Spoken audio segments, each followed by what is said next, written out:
Assalamualaikum warahmatullahi wabarakatuh. Kembali lagi bersama saya Bang Plan. Salam tanam berduri. Pada kali ini saya ingin berbagi kepada teman-teman yang baru selesai melakukan penanaman tanaman sawit, cara pemupukan yang baik dan benar. Karena saya lihat banyak teman-teman petani itu kurang efisien dalam melakukan pemupukan. Nah, di depan ini adalah lahan yang baru saya buka. Kurang lebih luasnya 3 hektaran. Akan tetapi belum semua ditanam. Ini baru 60%, masih ada hutan di depan.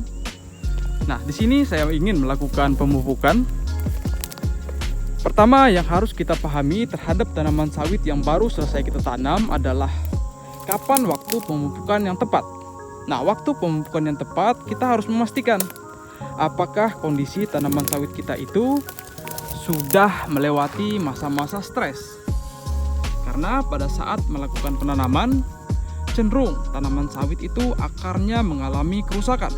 Bahkan tidak sedikit saya amati banyak teman-teman petani yang melakukan pemangkasan terhadap pelepah, sehingga itu sangat membuat tanaman sawit kita menjadi stres.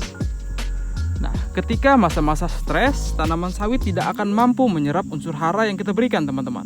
Nah, sedikit saya juga ingin sampaikan, ketika kita melakukan penanaman bibit sawit yang besar, batangnya itu sudah terlihat, bonggolnya itu, ketika kita lakukan penanaman biasanya akan lebih lama mengalami stres.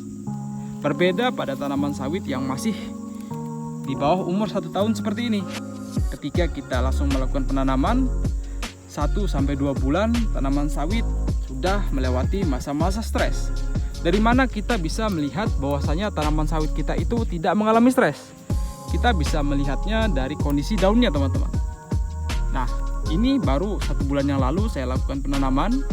Berangsur-angsur sudah mulai membaik, daunnya berwarna hijau. Padahal ini belum saya lakukan pemupukan. Untuk tanaman sawit di bawah usia 1 tahun, ini sangat cepat melewati masa-masa stresnya. Karena kita tidak melakukan pemangkasan dan juga akarnya itu tidak banyak terganggu. Berbeda pada tanaman sawit yang cenderung di atas 1 tahun seperti di depan ini. Ini baru juga saya tanam berkisar 1 bulan yang lalu. Tapi Anda bisa lihat daunnya itu masih berwarna kekuningan. Berbanding terbalik pada tanaman di bawah usia 1 tahun yang sebelumnya kita lihat sama-sama. Ini menandakan tanaman sawit ini belum layak kita lakukan pemupukan. Kenapa? Karena masih belum melewati masa-masa stresnya. Jadi apa yang terjadi jika kita lakukan pemupukan terhadap tanaman sawit yang masih mengalami stres?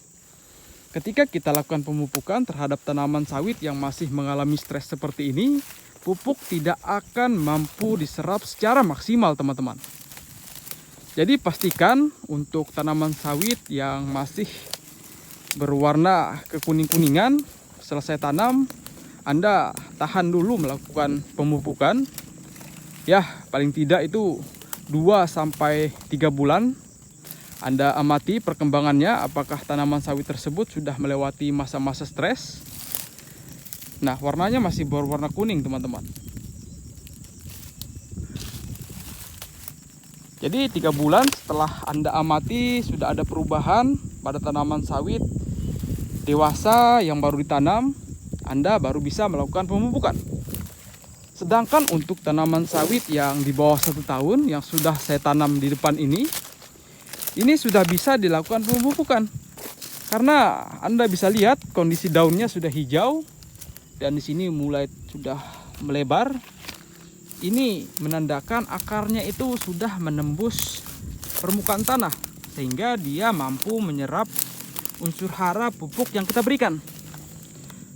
Nah, untuk selanjutnya Anda bisa berikan pupuk yang mengandung unsur hara makro, teman-teman.